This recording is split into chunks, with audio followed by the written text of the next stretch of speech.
study of origins, origins of all kinds, right across the board, from the origin of the universe to the origin of life to the origin of everything you can think of.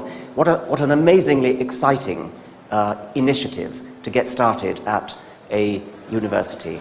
I'm delighted that Lawrence is talking to us today. Please welcome him.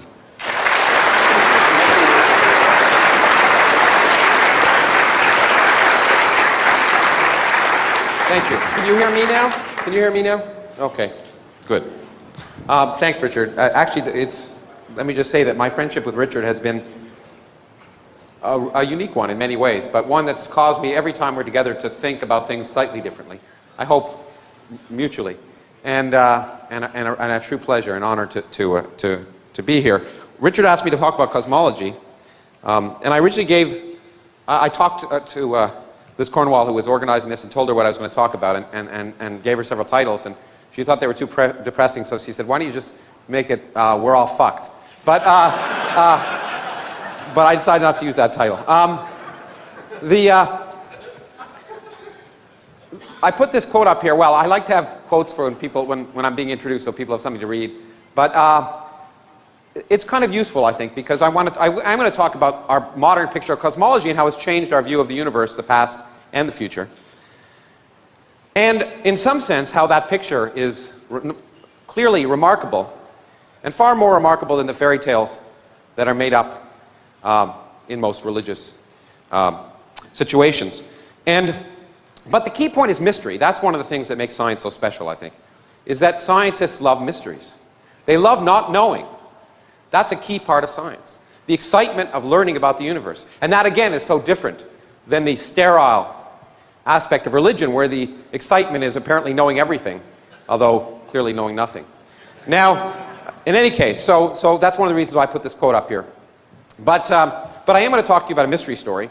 So now I live in Phoenix now, and people know what these are. I used to live in Cleveland, and then I had to tell people these were stars. And this is a picture of a globular cluster, and it's a beautiful thing on a nice clear night.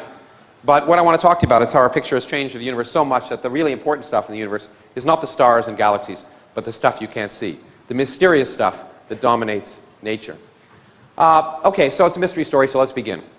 It was a dark and stormy night, and Einstein had just developed his general theory of relativity in 1916, and an interesting time, because he had developed that theory, which was the first theory of not just how objects move through space, but how space itself could expand and contract and be dynamical. A remarkable theory that told us that space curves in the presence of matter. And it was beautiful, and he kind of knew it was correct.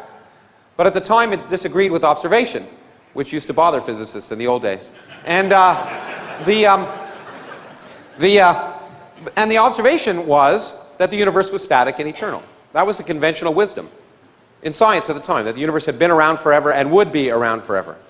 And his theory didn't agree with that, because his theory, general relativity, suffered from the same problems that Newtonian gravity suffers from. Gravity sucks. It always pulls. It never pushes. And if you put stars and galaxies out there, they will not just stay there. Gravity will produce a universal attraction that will pull them together. And so he tried to figure out what to do, and he was able to change his theory slightly, consistent with the mathematical symmetries that allowed him to develop it. So I wanted to show you how he did this. So I have his equations hooked up, which is a good thing to do at 9:45 in the morning or whatever.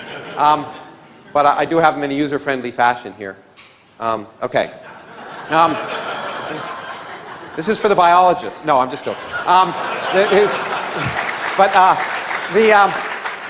So it's not completely facetious, because the left-hand side of Einstein's equations tells you about the geometry of the universe, how things are curved in the presence of the source of curvature, which in this case is the energy and momentum of the universe. So that's fine. And in fact, I'm a theoretical physicist, so I have to write the actual stuff, the Greek letters. That's much more illuminating to you, I'm sure.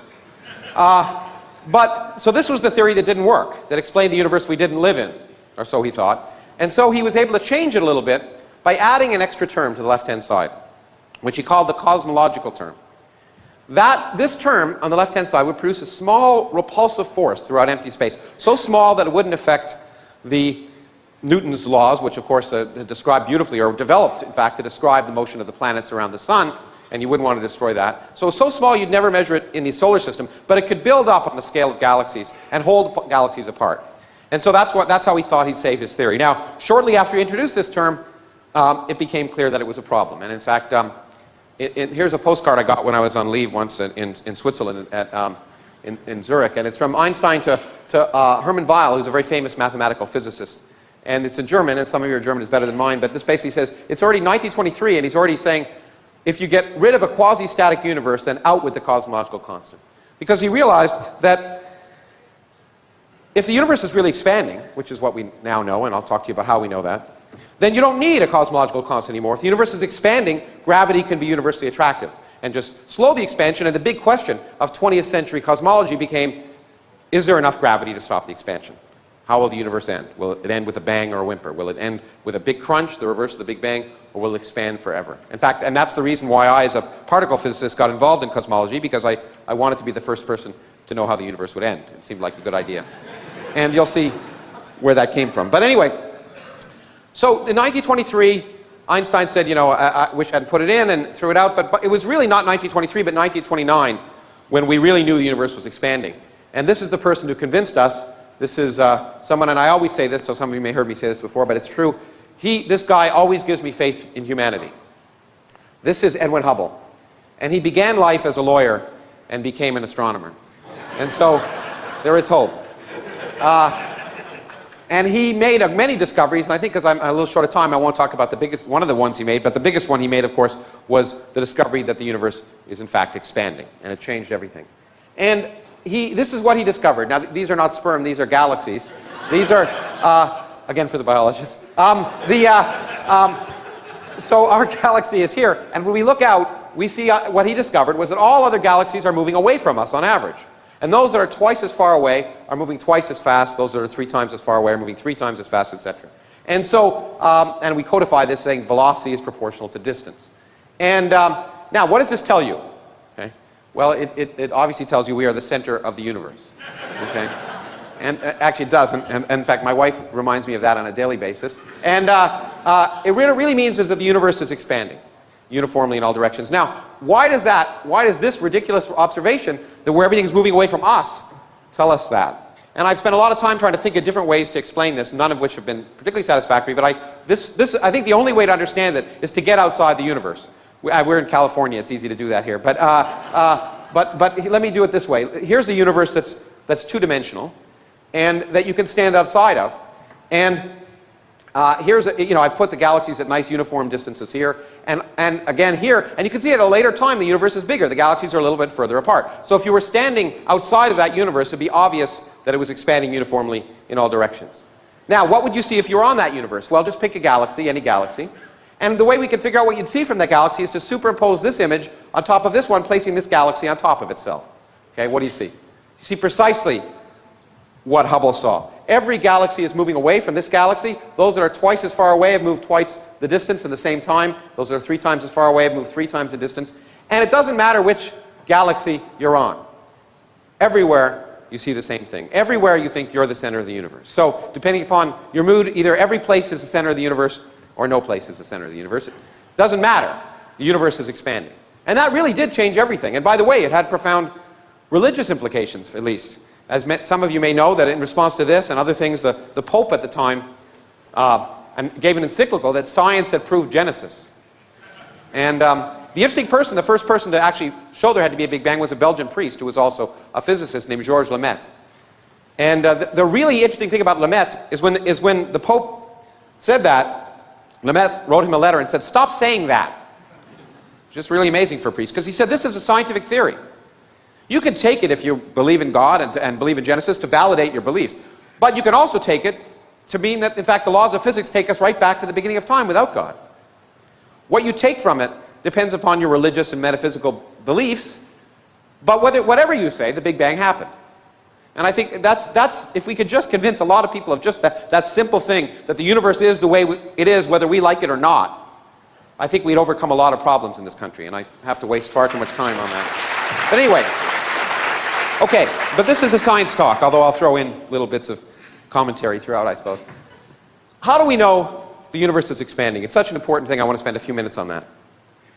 Well, we do, as these two guys on the plane out there near Arizona say to one another, "I love hearing that lonesome wail of the train whistle as the magnitude of the frequency of the wave changes due to the Doppler effect." Now, what they're pointing out is that when a train comes towards you, the train whistle sounds higher. When a train moves away from you, the train whistle sounds lower. And that same principle was used by Hubble and others. The same is true for light for very different reasons. So when we look at distant galaxies, if they're moving away from us, the light, which is a wave, gets stretched out. The longer wavelength part of light, or the red end of the spectrum, so it's called redshifted. And galaxies are more and more redshifted the further and further they are away from us. So that's how we know their velocity. The velocity is easy. How do you know distance? That's really hard. The universe is a big place. And we don't have tape measures that are that big. We have to find a way of determining distance without actually going to a place, and that's hard. And in fact, one of the ways, well, of course, the way we do it is we use physics.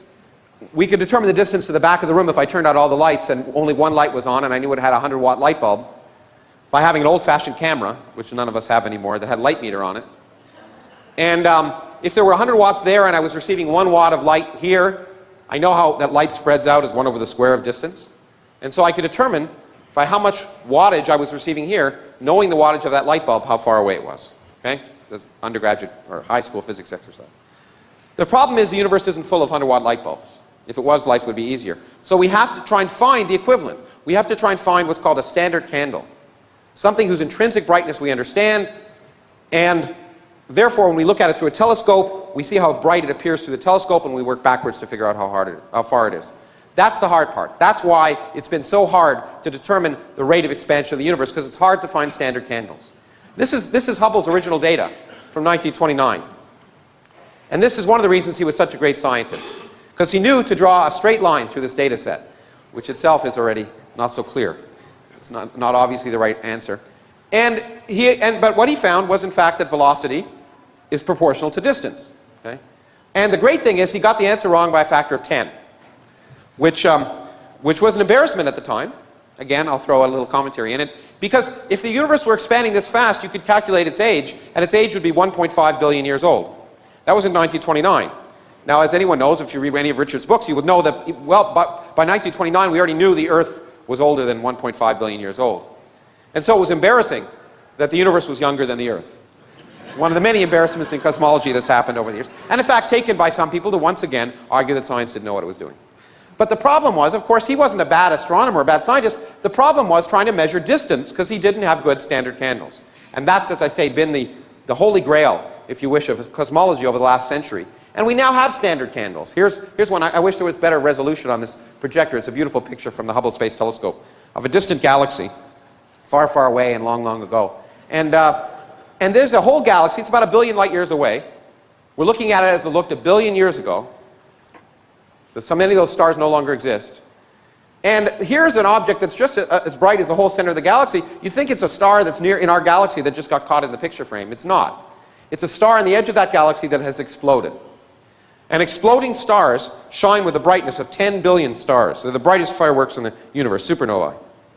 And they're remarkable, and I keep having asides. Maybe I'll get to my point eventually. But this is something that I wrote a whole book about, and someone asked me yesterday why I wrote that book. Because it is the most poetic thing I know about the universe. Richard wrote a great book called, what's it called? Our Ancestors? What's it called? Ancestor's Tale, yes. I wanted to make sure I got that right. And I wrote a book that was a different ancestor's tale. It's called Adam. But the amazing thing is that every atom in your body came from a star that exploded. And the atoms in your left hand probably came from a different star than your right hand. It really is the most poetic thing I know about physics. You are all stardust. You couldn't be here if stars hadn't exploded, because the elements, the carbon, nitrogen, oxygen, iron, all the things that matter for evolution weren't created at the beginning of time. They're created in the nuclear furnaces of stars, and the only way they can get into your body is if the stars were kind enough to explode. So forget Jesus. The stars died so that you could be here today. Okay? And anyway, this is great. Anyway, so the real point of the reason I showed this picture is that these objects, these exploding stars, are great standard candles. We can actually observe them amazingly, even though only one occurs every 100 years per galaxy. There are enough galaxies that if you put your hand up in the night away from LA and looked in a dark spot in the sky and made a hole the size of a dime, with a large enough telescope, you could see 100,000 galaxies. And that means that even though stars explode once every 100 years per galaxy, in that little region with 100,000 galaxies, on a given night you'll see 10 stars explode. The universe is huge and old, and rare things happen all the time. including life. And so it's an amazing thing. And we can observe stars exploding, we can measure their brightness, we can measure their colors, and that has allowed us to produce a great standard candle. And after 75 years, we now can determine the expansion rate of the universe. This is a new Hubble diagram, much better than Hubble's. It was made after the discovery that on a log plot everything is a straight line. But even still, we now know the rate of expansion of the universe to 10%, not a factor of 10. And we therefore, in fact, we now know the age of the universe through other things extremely accurately, to almost 4 decimal places. 13.72 billion years is the age of the universe. It's amazing that we can say that with a straight face and have scientific reasons to support that. Okay, great. So let's go back to Einstein. Einstein had this cosmological term. He said, "It was my biggest blunder. I want to throw it out, get rid of it." But the problem is you can't get rid of it so easily. Because using the miracle of modern mathematics, you can rewrite that equation. And now this is a small step for a mathematician, but a giant leap for a physicist. Not because it's that hard to put this term over there, most of us could do that, but because it now represents something very different when it's on this side of the equations. Here it was somehow a geometric quantity. When it's here, it looks like a new contribution of the energy and momentum of the universe. What could contribute a term like this? And we know the answer. Nothing. By nothing, I don't mean nothing, I mean nothing. If you take empty space, and that means get rid of all the particles, all the radiation, absolutely everything, so there's nothing there. If that nothing weighs something, then it contributes a term like this. Now, that sounds ridiculous. Why should nothing weigh something? Nothing is nothing. And the answer is nothing isn't nothing anymore in physics.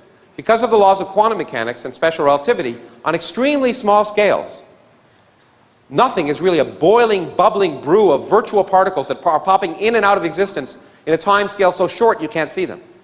Now again, that sounds like philosophy, like counting the number of angels on the head of a pin, or religion, or something useless. I shouldn't say, Dan Dennett is here, I shouldn't say philosophy is useless, but anyway, he's also a friend. But the point is, we can't measure virtual particles directly, but we can measure their effects indirectly. And in fact, they're responsible for the best predictions in physics. Here, by the way, is actually an animation that was shown at the Nobel Prize ceremonies about 5 years ago by a friend of mine who happened to win the Nobel Prize for developing the theory that produced this. This is the space inside of a proton, the empty space inside of a proton. Not where the quarks are, but the empty space between the quarks. And this is an animation, but it's an exact animation coming from physical calculations. This is what the space looks like. Now, how do we know that? Well, there are a lot of reasons, but one of the things are, it turns out most of the mass of the proton comes not from the quarks within a proton, but from the empty space between the quarks. These fields popping in and out of existence produce about 90% of the mass of a proton. And since protons and neutrons are the dominant stuff in your body, the empty space is responsible for 90% of your mass. So these empty space is vital to science, and these calculations are vital to understanding not just protons, but electrons and atoms, and produce the best comparisons, and I will repeat this, the best comparisons between theory and experiment in all of science. To 10 decimal places in quantum electrodynamics. Using these calculations, we can get the right answer. It's amazing. So, if that's the case, let's calculate the energy of nothing where there's nothing else. And when we do that, we come up with a calculation which is pretty bad. It's the worst prediction in all of physics. We calculate, you can't even see it, I think, there's a 1 at the end of that. We calculate that the energy of empty space is a gazillion times the energy of everything we see. That, as I say, is the worst prediction in all of physics, which is why we didn't talk about it for a long time. We calculate that empty space should have an energy of 120 orders of magnitude more than galaxies and stars and people and aliens and all the rest. And if that were the case, we just wouldn't be here. So we knew something was wrong with this calculation. It's been around since I was a graduate student. And we knew what the answer was. Theorists always know the answer, they're just sometimes right. We knew the answer was 0. Because it's the only sensible answer. Because, you know, you can't cancel a big number like this. Let's say the energy of empty space was comparable to the energy of everything we see. Well, we'd have to cancel this big number to 120 decimal places and leave a finite answer in the 121st decimal place. No one knows how to do that in science. But 0 is a number we can get beautifully in science. We use mathematical symmetries. Things cancel, equal and opposite things cancel all the time in science because of symmetries of nature. So we knew the answer. We didn't know what the symmetry was, but we knew the answer was 0. And we could go to bed at night and that was fine. But you know, the neat thing about cosmology is it's really a science. And science is empirical. Knowing the answer means nothing. Testing your knowledge means everything. And so the question is, we should test what the energy of empty space is. And how can we do that? Well, we weigh the universe. How do we do that? We stand on the shoulders of giants. This is a picture I took in an island off Sweden, which used to be an island off Denmark now, which used to be an island off Sweden. It's the island of Ven. I think I said that right. And this guy, if you look carefully, he doesn't have the end of his nose. His name is Tycho Brahe. And he, as many of you know, laid the basis for Newton's law of gravity by doing nothing other than spending 20 years on his back, a noble tradition, in this case, looking up at the sky without a telescope, measuring the positions of the planets around the sun. And then he was a crummy feudal lord. He got kicked off that island. He gave the data, went to Prague, gave the data to a hapless assistant named Johannes Kepler, who again spent 20 years without a Macintosh trying to interpret the data, and fudged it, we now know, and came up with, of course, Kepler's laws, which led to Newtonian gravity. And the point is, we can use gravity to weigh the universe, including the weight of empty space. Now, why do we care? The reason I got into cosmology. General relativity tells us that space is curved, and therefore the universe can be one of three different geometries: open, closed, or flat. Now, I can't draw pictures of three-dimensional curved universes very well, so here are pictures of two-dimensional curved universes. This is a closed universe, a sphere, a surface of a sphere in 2 dimensions. But if we had a closed three-dimensional universe, it's very simple. It'd be very similar. If our universe was closed, if we looked far enough in that direction, we would see the back of our heads. Light would go around the universe. And an open universe would be infinite in spatial extent, as would a flat universe. And that sounds really nice, but it's irrelevant. The really important thing is, in a universe full of matter, a closed universe will expand and stop and then recollapse in a big bang, in a big crunch, the reverse of the Big Bang. An open universe will expand forever, and a flat universe will expand and slow down but never quite stop. And that's why we wanted to know which universe we live in. And as I say, that's why I wanted to learn about it, because once I knew which universe we lived in, I would know how the universe ended. Okay? And so weighing the universe tells us what the curvature of the universe is, and that's why we want to weigh it. So here I want to just show you in the next few minutes how, in fact, some of the most remarkable developments in cosmology, and then tell you how they completely changed our picture of the universe so that we understand that the universe we live in is the worst of all possible universes to live in. Okay, just so you know where we're heading. This is a cluster of galaxies. Each dot in this picture is a galaxy. Again, amazing to think about. Remarkable. Every one of these galaxies contains hundreds of billions of stars, and perhaps civilizations, some civilizations that are mired in religious gunk, other civilizations that have moved beyond, and other civilizations that are long dead, because this is about 3 billion light years away. 3 billion years ago is when that picture was taken, basically. Now, clusters of galaxies are the biggest bound objects in the universe, so if we could weigh them, we can weigh all the mass in the universe, and we can weigh them now. We can weigh them by using general relativity. Because in this picture is a remarkable phenomena that Einstein first predicted in 1937, though he said it would never be observed. He underestimated observers. If you look at this picture, you'll see these blue things, these weird blue things. That is a phenomenon that we now understand as gravitational lensing. Einstein told us that a mass will curve space around it. And he realized, therefore, if you had a big enough mass and you have a source of light behind that mass, the light can bend around that object and come back and be magnified, just like my glasses magnify things. Or, like a cut glass goblet, if you look through it, I'd see many images of this room. Mass can act like a lens and magnify things and split images, and that's precisely what we're seeing. All of these blue things are different images of a single galaxy located about 3 billion light years behind this cluster. Gravity is magnifying the image, distorting it, and bending it. Remarkable. Truly remarkable. But because we understand general relativity, we can work backwards and figure out how much mass must be in that system and where it is in order to produce that image. We can weigh the system using general relativity. And when we do that, here's an inversion by Tony Tyson, who's now up in Davis. This is the system, and the spikes are where this is where the mass is in this system. The spikes are where the galaxies are. But you notice most of the mass in this whole system of clusters of galaxies is not where the galaxies are. It's between the galaxies. It's where nothing is shining. About 50 times as much mass in this system, and in all systems we can measure, comes from stuff that doesn't shine. And physicists, with their linguistic perspicacity, have called it dark matter.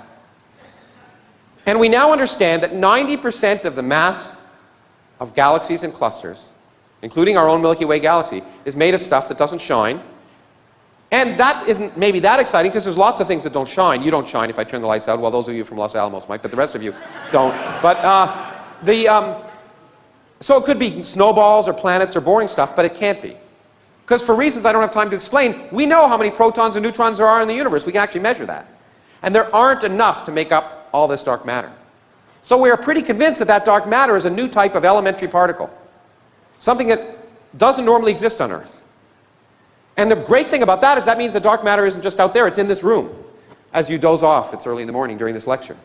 It's going right through your body. And that means we can do experiments here on Earth to look for it, which is remarkable. And in fact, I think well, I'll show you an experiment in a second. But by measuring the mass of these systems and this dark matter, taking normal matter plus dark matter and weighing it, we now have determined how much stuff there is in the universe. When physicists have an important number, they give it a Greek letter all the time. So we call it omega. Omega is the ratio of the total amount of stuff we know is in the universe divided by the amount of stuff you need to make a flat universe, the boundary between an open and closed universe. If it's less than 1, the universe is open. If it's greater than 1, the universe is closed.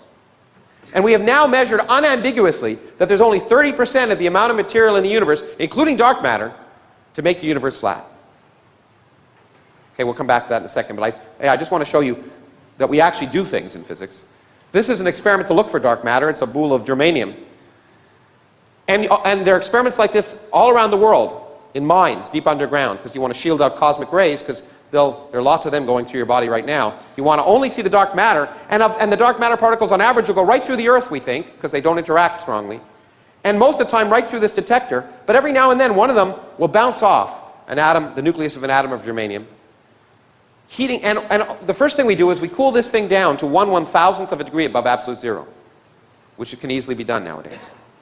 And if one of these dark matter particles bounces off a nucleus of an atom, it'll heat the whole thing up by 1/1000th of a degree. And we can measure that. And there are experiments here in South Dakota and in Europe, all over the world, looking for dark matter. We haven't found it yet. The other exciting possibility, which I should really indicate, which is one of the reasons people are very excited this year, is we may not have to wait for the universe to give us dark matter. The Large Hadron Collider, which is turning on this next month in Geneva, before it creates a black hole that will kill us all, we think actually might, by recreating the early conditions of the early universe, create the very particles which were last created at the beginning of time. So we may first see the dark matter by creating it in Geneva. It's a race.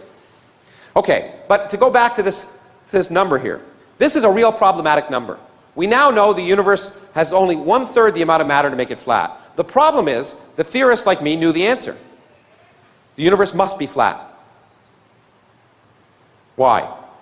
Well, there are two reasons. There's the one I normally say, which is it's the only mathematically beautiful universe, which is true. But there's another reason I don't usually talk about, but I'll talk about here. It turns out that in a flat universe, the total energy of the universe is precisely zero.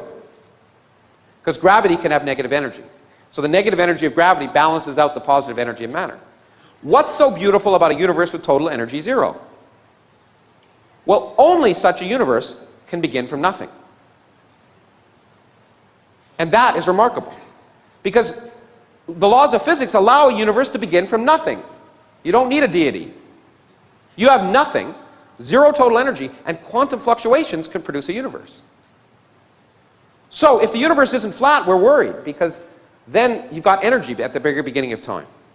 So that was another reason that people like me were pretty sure the universe was flat. But the damn observers came up with the wrong number. Well, this is a really crummy way to measure the curvature of the universe. Why don't we measure it using geometry directly? So we can measure the curvature of the universe.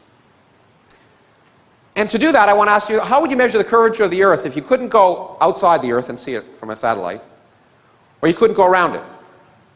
Very simple. You draw a triangle, and you ask a European high school student, what's the sum of the angles in a triangle? They'll tell you 180 degrees, but you say, that's fine, you learned your geometry from Euclid. But on a curved surface, it's very different. On the surface of the Earth, I can draw a triangle that's very different. I can go along the equator, I can make a right angle, go up to the North Pole, make another right angle, and come back to the equator, and I have a triangle with 3 right angles. 3 times 90 is 270. So if I made a big enough triangle on the surface of the Earth, I could measure the curvature of the Earth. I wouldn't have to go around it. Now it turns out, even though this is a two-dimensional picture, the same is true for a three-dimensional curved universe. If I had a big enough triangle and I measured the angles in a triangle, I could measure the curvature of space. And we've been able in the last decade to find a big enough triangle. And I want to spend 5 minutes telling you about that. Because it's the most important, probably, observation in all of cosmology. The observation of the cosmic microwave background radiation, the afterglow of the Big Bang. One of the many reasons we know the Big Bang actually happened. What do? When we look out at space, we look at galaxies that were, say, 1 billion light years away and they're 1 billion years ago. But if we know that the universe is 14 or 13.72 billion years old, if we look far enough, we should see the Big Bang, right? Well, we can't see all the way to the Big Bang because between us and the Big Bang, there's a wall. So like this wall here. Not really hard like that, but the fact the wall is opaque means I can't see past it. If I go looking back in the universe, it was getting hotter and hotter and hotter, and at a time when it was 100,000 years old, the temperature of the universe was 3,000 degrees. Slightly warmer than Phoenix this week. And at that temperature, the radiation is hot enough to break apart atoms, hydrogen in particular, and break it apart so the protons and electrons are separated. You have a charged plasma, and a plasma is opaque to radiation. So we can't see back past this time simply because the universe is opaque. But that's okay. The reason I can see that wall is that light bounces from those lights there off the atoms on the surface of that wall, is re-radiated, but the air is transparent so I can see all the way to the wall. If we run this film forward, as the universe is opaque, opaque, opaque, and then it becomes neutral, the atoms, protons capture electrons, neutral matter is transparent to radiation like this, and that means I can see all the way back to that radiation coming at that surface. A prediction of the Big Bang is there should be radiation coming at me from all directions, coming from that surface called the last scattering surface. It was 3,000 degrees then, it's 3 degrees now, and it was the radiation that was discovered by accident in New Jersey of all places by two people who didn't know what the hell they were doing. And they won the Nobel Prize anyway. Because they discovered the afterglow of the Big Bang. Actually, another aside, I can't help this because this is amazing, and if you ever want to convince skeptics, you won't ever convince people of this who don't believe it anyway, but you've all seen this radiation. Or at least those of you who are old enough to be as old as me, before cable TV. Remember when the TV stations used to end? And then to be static? 1% of the static on your TV screen is radiation from the cosmic microwave background. So you've all seen it. Okay? But it's amazing we didn't even know about it until 1965. Okay? In fact, it had been predicted by people like George Gamow, but people have forgotten that. In any case, as interesting as that history is, on this surface is a very important scale, 1 degree. Why 1 degree? Because that represents a distance of 100,000 light years. Now, the surface existed when the universe was 100,000 years old, and Einstein tells us no information can propagate faster than light. So that means nothing that happened over here at that time could ever affect anything that happens over here. But more importantly, if I have a lump of matter that's this big, it knows it's a lump of matter, so it starts to collapse. But if I have a lump of matter that's this big across at that time, it doesn't even know it's a lump, because gravity can't have traveled across it. So it's like Wile E. Coyote in those cartoons when he goes off the cliff. He waits a while before he collapses, okay? And such large lumps won't collapse. So the biggest lumps that can have collapsed at that time will be 1 degree across, and that gives us a cosmic triangle.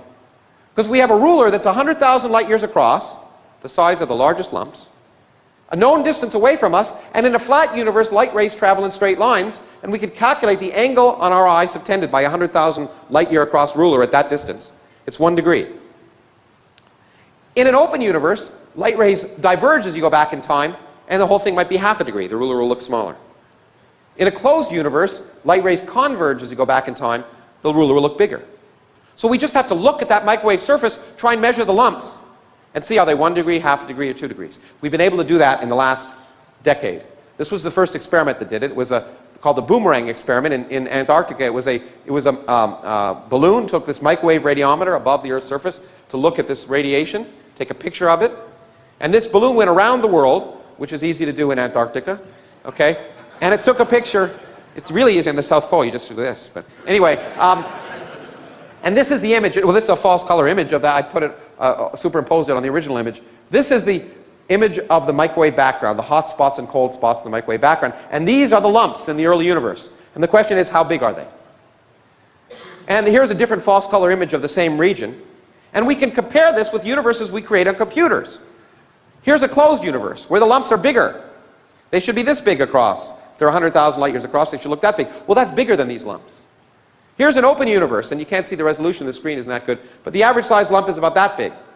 Smaller than these lumps. But just like Goldilocks, in a flat universe, it's just right. In fact, it's right now, we know, to an accuracy of better than 1%. The universe is flat. It has zero total energy, and it could have begun from nothing.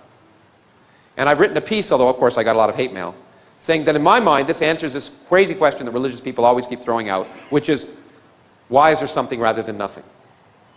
The answer is there had to be. If you have nothing in quantum mechanics, you'll always get something. It's that simple. It doesn't convince any of those people, but it's true. Now, great, we know the universe is flat. But if you've been awake, you realize, 10 minutes ago I proved the universe was open. There's only 30% of the stuff in the universe needed to make it flat. Where's that other 70%? Well, if you put energy in empty space, so empty space weighed something, you wouldn't see it. It's the empty space between the galaxies. You're far away from the galaxies, you wouldn't see it. But what would that empty space do if you put energy in it? Well, it produces a cosmological constant. That would cause the expansion of the universe not to slow down over time, as any sensible universe should do, but to speed up over time. In 1998, people measuring these supernovae at large distances to measure the Hubble diagram tried to see what was happening at large distances to see if the universe was slowing. Well, they all knew the universe was slowing down. They wanted to measure how much. This doesn't look like much, but it was a revolution in cosmology. I can draw a straight line through that data set there and bring the whole thing down and make it horizontal.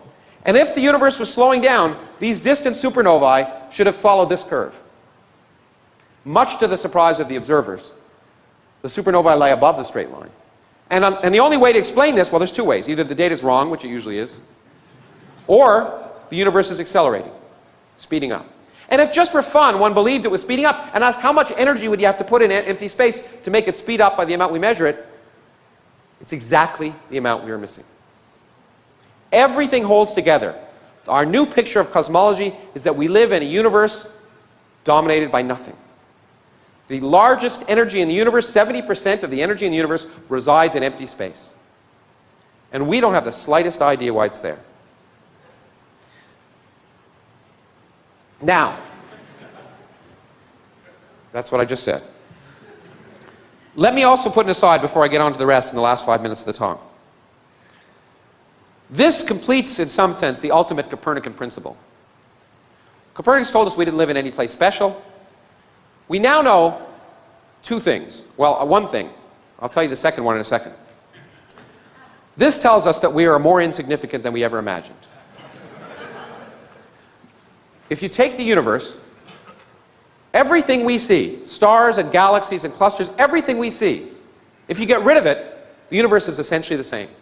We constitute a 1% bit of pollution in a universe that's 30% dark matter and 70% dark energy. We are completely irrelevant.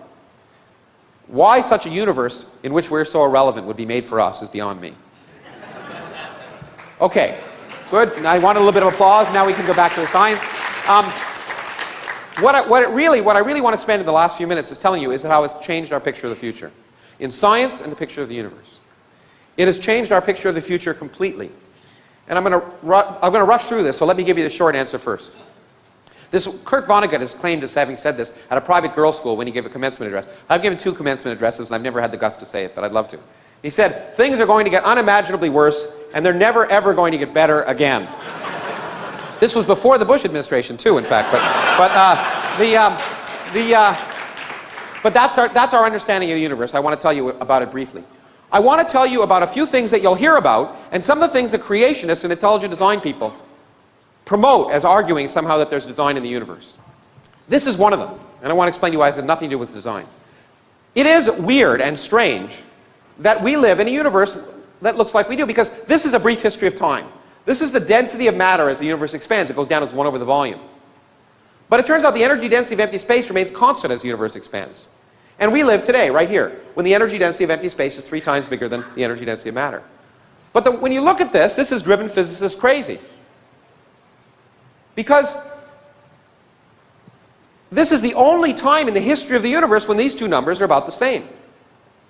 At all earlier times, the density of matter was much greater. At all later times, the density of empty space will be much greater. Why do we live at this special time in the history of the universe? Well, one of the answers that's been given is that these things exist, galaxies. Why? Well, let's go back to this picture, and let's pretend the energy of empty space were 50 times bigger. Then these two curves will cross, not now, but then. Well, when is then in this case? Then is the time when galaxies first formed. But if the energy of empty space was bigger than the energy density of matter when galaxies first formed, then the repulsive force would be greater than the attractive force. Galaxies would never have formed. Well, if galaxies never formed, then maybe this is telling us something. And this has produced something that I call anthropic mania. If there are many different universes, physicists have argued, and the energy of empty space can vary in each one, then only in those in which it's not much greater than what we measure today will galaxies form. Okay? But then, only then will stars and planets form, and only then will astronomers form. So the universe is the way it is because astronomers are here to measure it. Now, it not only sounds ridiculous, but it also sounds religious. And some people have said the universe is fine-tuned. If it were any different, then we wouldn't be here. God clearly created the universe to be for us. Now, that's nonsense. And it's nonsense for the same reason that you learn so beautifully in Richard's books. Why can bees tell the colors of flowers? So they can find them. Not because God intended them to do it, but if they couldn't find the flowers, they wouldn't get the stuff they needed to eat, and they wouldn't be around. It's natural selection. And what this is really telling us is kind of a cosmic natural selection. Because all it's saying, if it's true, is that it's not too surprising that we find ourselves living in a universe that allows life. Because in the universes that don't allow life, we wouldn't be here. It's just that simple. So if you wish, it's a kind of cosmic evolution. Or cosmic natural selection is a better way of thinking about it. Now, as pretty as that is, I think it's wrong. It's ugly. And it goes against everything I know about science. Science has told us the last 400 years why the universe must be the way it is, not why it has to be something different. In fact, Einstein once asked a question. He said it the wrong way. Put it here because, I wanted to quote him. He said, what really interests me is whether God, and by God he didn't mean God, had any choice in the creation of the universe. What he really meant is, are the laws of physics fixed so that if you changed one parameter, you couldn't have a universe? Or can you have infinite numbers of different laws of physics that all work, and it just happens to be the way it is? If this anthropic picture is right, then physics is really an environmental science. There's no fundamental laws necessarily. We're just here by an accident. And the laws of physics are the way they are, not because there's some beautiful mathematical theory that tells us they have to be, just because if they were different, we wouldn't be here. Now that I find repugnant, although it may be true. And I was going to spend time telling you about that, but I'm really behind, so maybe I shouldn't. Let me just say that there is a theory that suggests, in such a picture, if there are an infinite number of universes, then you don't need a theory of everything. Forget what I wrote there. You need a theory of anything. You just need an infinite number of universes and some theory that tells you anything can happen. We have such a theory, and I did want to spend 1 minute telling you about it. It's called string theory. Here's the brief summary of it. One person said to another, I just had an awesome idea. Suppose all matter and energy is made of tiny vibrating strings. The second guy says, okay, what would that imply? And the first guy says, I don't know. So that's a history of string theory in the last 25 years. And the point is, it is fascinating for many people, but one of the things it might predict is that anything is possible. And if anything's possible, it's not clear you have a scientific theory at all. But now, I'm going to skip forward. In the last minute, I had a good joke about George Bush, but I won't give it. And I'm going to skip this. I'm going to skip this. Forgive me, it's really interesting, but I want to get to the very end, which will really tell you about how miserable our future really is. And it should give us a kind of cosmic humility, which is the other thing that should be characteristic of science. A humility, the recognition that we don't understand everything. Bill Maher talked about it last night. What pompous assholes like Rick Warren, who claim to understand everything, are an anathema to science. We should realize that there's more we don't understand about the universe than we do. And I want to give you an example of this. The far future. What's going to happen in the far future? Remember, 100 years ago, we thought we lived in a static, eternal universe. What will the future bring? The amazing thing is, for civilizations that live in the far future, what will they see? Well, the universe is accelerating. That means all the distant galaxies are getting carried away from us, and eventually they'll move away from us faster than the speed of light. It's allowed in general relativity. They will disappear.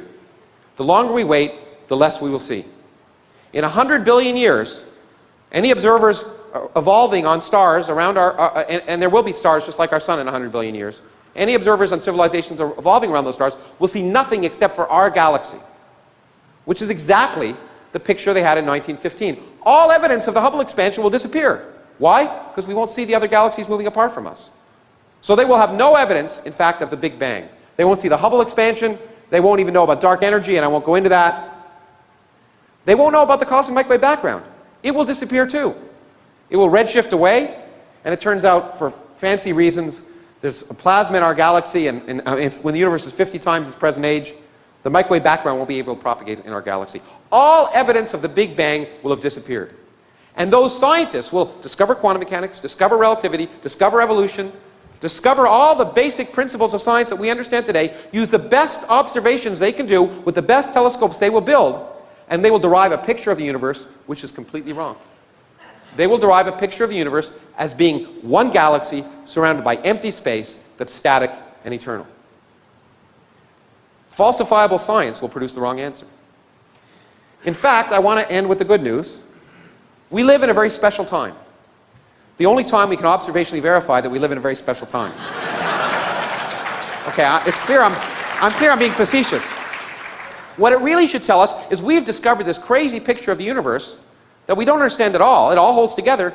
But maybe if we had evolved 5 billion years earlier, there would have been observables we could have seen that would have changed that picture. Maybe 5 billion years in the future, it'll be different. The universe remains mysterious. And that is great. But I do want to say in the far future, this is the picture. We will be lonely and ignorant, but dominant. And those of us who live in the United States are used to that. Let me end. Okay, that's the end. Thank you.